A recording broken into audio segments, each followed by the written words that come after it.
C'est intéressant de se rendre compte qu'il y a plein de choses que nous, on ignore sur le Japon, plein de petits phénomènes sociétaux qui se passent là-bas. Je crois que Maxime, tu en as quelques-uns à nous expliquer, je pense. Ouais. Je vais présenter quelques mots, quelques notions purement japonaises et qui sont vraiment un peu uniques à leur société. Alors bien sûr, on va me dire que c'est pas forcément le cas, hein, ça va être des choses assez larges, assez précises, mais on va dire que les notions en question, elles sont assez courantes au Japon. Par exemple, la première notion que je vais vous expliquer, c'est la notion d'ikikomori.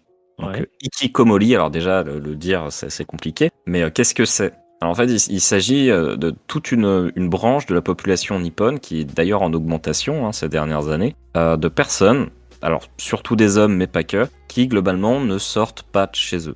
C'est-à-dire ils n'ont pas d'emploi, ils n'ont pas forcément d'occupation ou quoi que ce soit, ils juste ne sortent pas de chez eux, à part si vraiment ils ont besoin.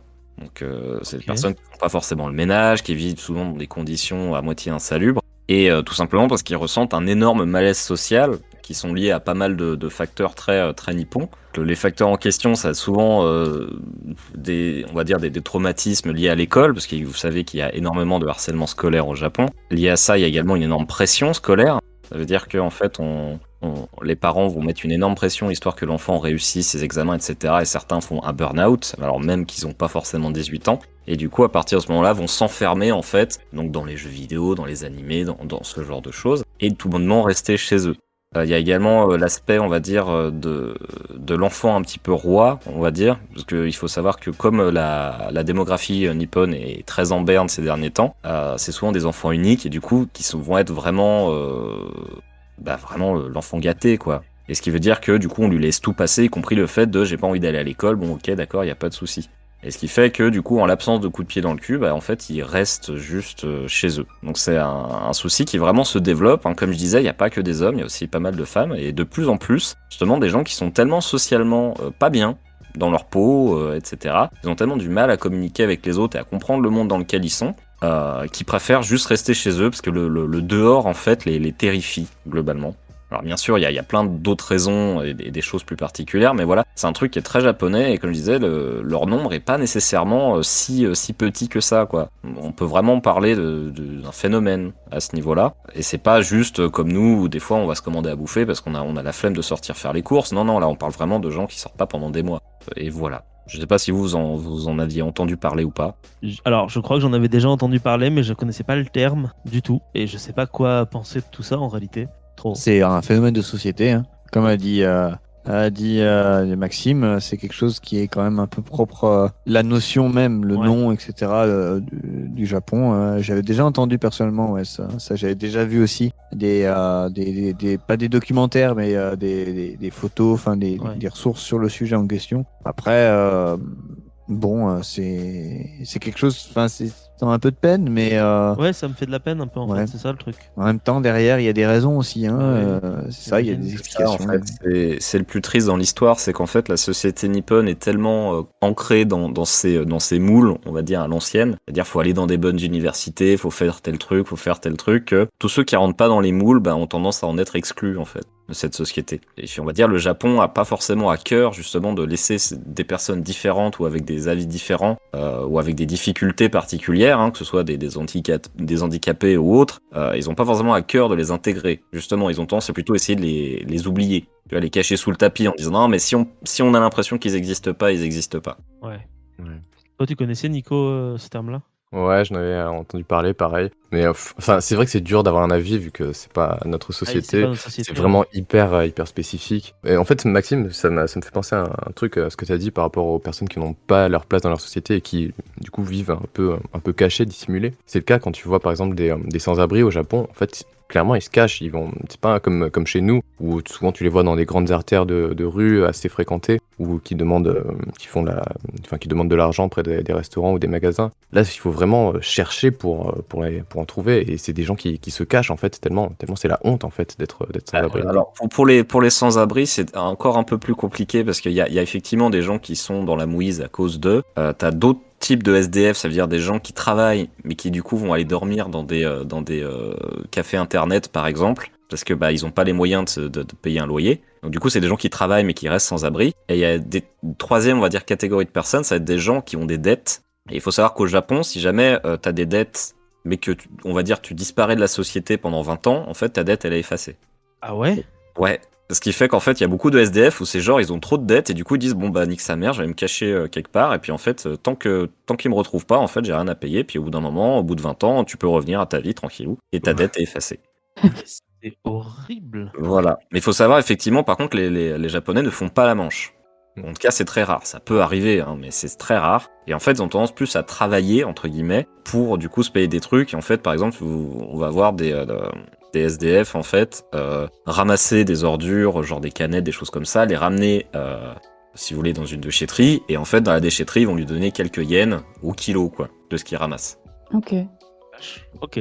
Ouais, donc j'aurais peut-être pas dû commencer sur ce genre de truc. Ah non, mais l'ambiance. au contraire, t'as d'autres phénomènes sociaux Ouais, alors là, japonais, du coup, en réserve. en fait un principe qui est très japonais, où en fait, chez les Japonais, justement, et ça fait partie un peu de ce que je disais sur le fait de on va cacher, on va oublier, on va rentrer dans un moule, c'est qu'ils ont deux notions, les Japonais, c'est le one et le tatemae.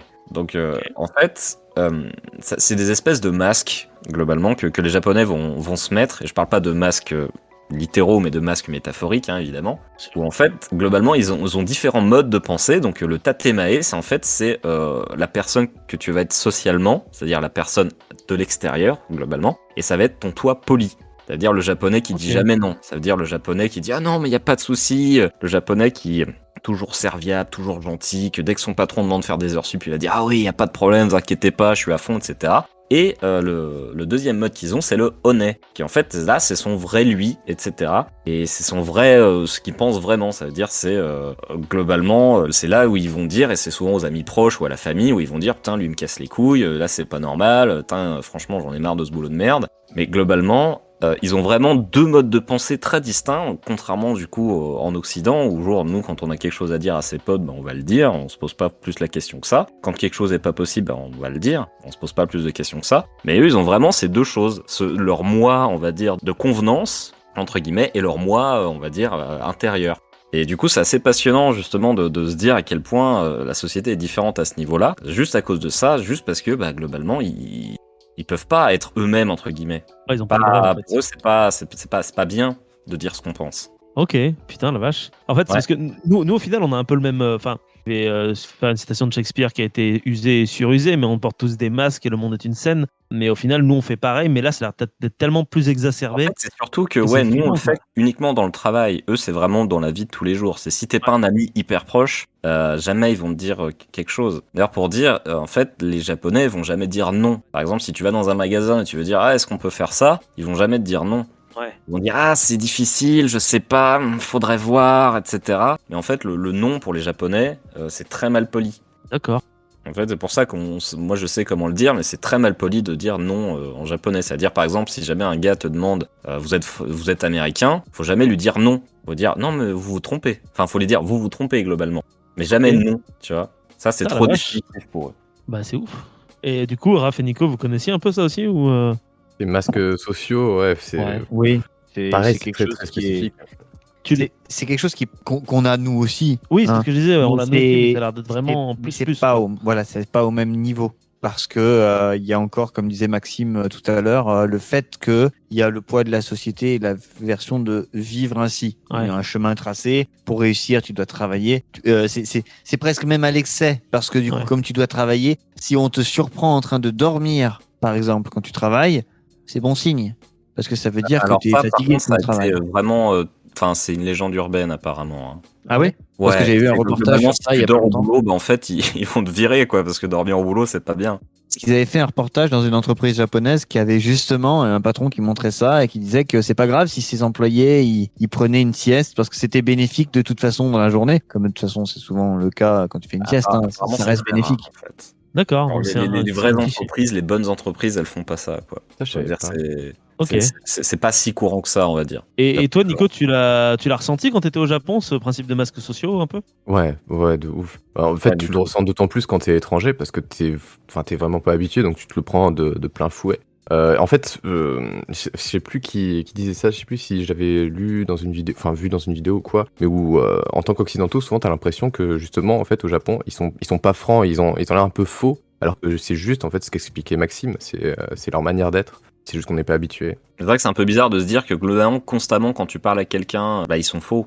Mais c'est comme ça qu'ils sont. Et il faut savoir d'ailleurs que par exemple, c'est très difficile d'avoir une conversation en fait. Ouais, d'avoir une conversation franche, ouais. Et même peut-être pas une conversation, c'est-à-dire qu'ils vont te parler du temps, de comment ça va la santé, etc. Mais vraiment une discussion, on va dire, comme nous on peut avoir, de raconter notre vie, comment ça se passe au boulot, la journée qu'on a passée, ce genre de choses, c'est très rare pour les Japonais. Ils font vraiment du small talk, quoi. C'est vraiment parler de choses banales. C'est ça. Il n'y a jamais de choses forcément importantes. C'est un peuple qui est très sur la retenue, à quelque niveau que ce soit. Et c'est pour ça que c'est finalement pas très étonnant, et ça se rapproche justement un peu des hikikomori, c'est qu'en fait, c'est pas très étonnant, du coup, des certaines personnes n'arrivent juste pas, en fait, à ça. Ah oui.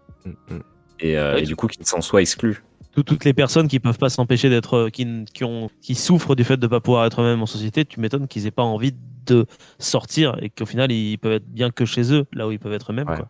C'est ça. Mais sachant que c'est pour ça, quand on voit des images de gens dans la rue avec des cosplays bigarrés, etc., et que les gens, quand ils disent « Ah, on va aller au Japon, là-bas, ils me reconnaîtront comme je suis, je sais pas quoi », non. Non, ouais. je veux dire, tu vois personne dans la rue être habillé n'importe comment. Il y en a, évidemment. Et la plupart des gens, ils sont habillés tout à fait normalement, et encore avec moins de personnalité que nous. Et justement, souvent, la personnalité, justement, vestimentaire, c'est l'un des seuls trucs qui peuvent se permettre, une des seules excentricités, on va dire. C'est-à-dire un gars, il va être habillé, je veux dire, n'importe comment, avec des pics sur la tête ou je sais pas quoi, et puis tu vas aller lui parler, il va dire « Ah oui, désolé monsieur, oui, pas de souci. » Tu vois ? Ouais. C'est ça qui est assez marrant, c'est vraiment ce décalage entre ce que les gens pensent que le Japon est et ce qu'il est vraiment. C'est pas un pays de liberté, on va dire, dans lequel tu peux t'exprimer comme ce que tu es vraiment. Et à aucun niveau que ce soit, que ce soit pour même juste au moment si t'es homosexuel ou etc., ça les dérange pas, tant qu'ils le voient pas. Ouais, tout est caché en fait. C'est ça. Et ça veut dire qu'en fait, ils n'ont pas de problème avec une frange de la population, mais tant qu'elle est invisible. Oui, ce qui fait qu'en fait c'est un problème, quoi, du coup. Mais non, il n'y a pas de problème si tu le vois pas le problème, Marc. Si t'as ce mindset, ouais. Voilà, mais tu vois, genre le Japon, c'est ça qui est un peu qui est passionnant aussi, c'est qu'en fait, comment ils en viennent, parce que c'est l'hypocrisie. Par exemple, je vais parler d'un autre truc, qui est un petit peu plus olé, dirons-nous. J'avais vu du coup une vidéo là-dessus il y a quelques temps, sur la prostitution au Japon. Et c'est un sujet qui est passionnant, parce qu'en fait, elle représente l'hypocrisie de la société japonaise de manière assez frontale, en fait. Dans le sens où il y a énormément de femmes, apparemment, je crois que c'était une femme sur 6 qui avoue s'être prostituée à un moment de sa vie au Japon. Ah oui. Énorme. Ça fait beaucoup. Énorme. En fait, c'est souvent pour payer leurs études, pour pouvoir se payer des sacs de créateurs ou ce genre de choses. Mais chez eux, tant que les gens le savent pas, tu vois, genre, c'est pas un problème en soi. Ok. Voilà, ça c'est le premier truc. Et deuxième truc, en fait, ils ont là-bas, c'est interdit la prostitution. Ça veut dire que t'as pas des prostituées dans la rue qui vont demander de venir. Par contre, ce qui est permis, c'est par exemple, tu as ce qu'on appelle des soaps. En fait, c'est des bâtiments dans lesquels, en fait, tu vas te faire laver par une jeune femme. Tu vas être nu et tu payes pour te faire laver. Par contre, s'il se trouve que pendant qu'elle te lave, elle te fait une turlute, ou il se trouve que tu glisses, on va dire qu'il y a pénétration sexuelle, c'est ballot. Mais bon, elle devait être consentante parce que tu n'as pas payé pour du sexe, tu as payé pour te faire laver. Ouais, c'est permis. C'est un bordel caché, quoi, en fait. C'est ça, mais c'est permis, ça. Et tu vois, c'est très marrant, justement, c'est cette hypocrisie japonaise, justement, de la société où c'est caché, et tant que c'est caché, c'est ok. Mais tout le monde le sait, mais personne ne veut le voir, quoi. C'est ça. Et je trouve que c'est passionnant d'un point de vue sociétal, mais c'est aussi un peu effrayant. C'est pour ça que faut pas non plus penser que le Japon est un pays parfait. Loin de là, il a énormément de problèmes, très divers, et surtout sur la tolérance, tout bêtement, et à l'acceptation de chacun. C'est pas un pays très woke, on va dire. Ok. Très bien. T'as une autre particularité sociale à nous faire partager, Non, Maxime, je vais m'arrêter là, sinon on va finir par se suicider. Donc, Ils ont beaucoup de choses comme ça. En fait, ils donnent un nom souvent à quelque chose qu'ils font. Ouais. Et en fait, c'est pas une tendance, mais c'est quelque chose qui souvent revient. C'est pour ça que tout à l'heure, je disais, par exemple, j'ai vérifié le nom, en fait, ce qu'ils appellent le inemori, où tu cultives un peu la sieste minute. Il y a des choses qui sont tolérées où tu peux effectivement dormir. Alors, modérément, bien sûr, au boulot, hein, mais ça montre aussi que c'est vraiment quelque chose de culturel. C'est alors que ils le nomment, c'est que ça devient quelque chose de normalisé, quoi. Oui, voilà, il y a ça aussi qui rentre en compte, quoi. En fait, ils adorent mettre les choses et les gens dans des cases. Ouais, ils aiment bien les cases, quoi. Histoire de les normaliser justement, mais sans totalement, tu vois. Je vois. Ça reste un pays d'étiquette, quoi. Tu disais quoi, Nico? Et que je disais que l'individu, il a tendance à s'effacer en fait dans plein d'aspects de la société aussi. Ouais, ouais. Du coup, ça participe. Faut pas avoir, faut avoir de la personnalité parce que c'est bien, mais pas trop. Sachant Ouais. que par exemple, je pense que si jamais tu passes un entretien d'embauche là-bas, faut à aucun moment dire que voilà, t'as confiance en tes capacités, que tu as genre, faut pas faire parler ta personnalité ou dire que tu es spécial. Non, justement, faut dire je vais rentrer dans les rangs. Ça sera beaucoup plus vendeur. Ok, ouais, c'est vraiment deux conceptions différentes de la société, quoi. C'est ça qui est ouf, hein. Même Franchement, deux conceptions différentes, on va dire, on va dire, en tant qu'individu, ce que tu peux apporter à la Ouais. société. Parce que c'est vrai que dans les pays occidentaux, on a tendance à dire que ta personnalité va avoir tendance à apporter à la collectivité, globalement, que la différence fait la force. Au Japon, c'est vraiment très, très différent. Bon, après, là, c'est la théorie, on est bien d'accord que bon, c'est pas si dans la simple que pratique, ça. c'est pas trop ça non plus chez nous, mais Non, je sais, c'est et pour ça, ça que je c'est disais une ça, autre mais dans la histoire. théorie, ça devrait. Mais Bah, c'est hyper intéressant en tout cas ce que tu nous racontes, Maxime, parce que moi c'est des choses de la société japonaise, j'en avais absolument aucune idée, donc merci beaucoup pour ton je t'en- intervention. Et parce que c'est vrai c'est que c'est très. des choses qu'on voit pas dans la pop culture, hein. Très Ah non, peu. non, non, c'est vrai, c'est ça, c'est des choses qui sont cachées finalement aussi dans cette pop culture qu'on nous transmet. Si ce petit instant passé en notre compagnie vous a plu et que vous avez envie d'en passer d'autres avec nous, eh bien n'hésitez pas à vous abonner, mettre un petit pouce bleu, partager la vidéo ou encore nous suivre sur les réseaux sociaux. Sachez que vous pouvez aussi écouter cet épisode dans son entièreté et pour cela vous n'avez qu'à vous rendre dans la description de la vidéo. Je vous dis à très bientôt pour à nouveau écouter un petit peu de tout et surtout un petit peu de rien.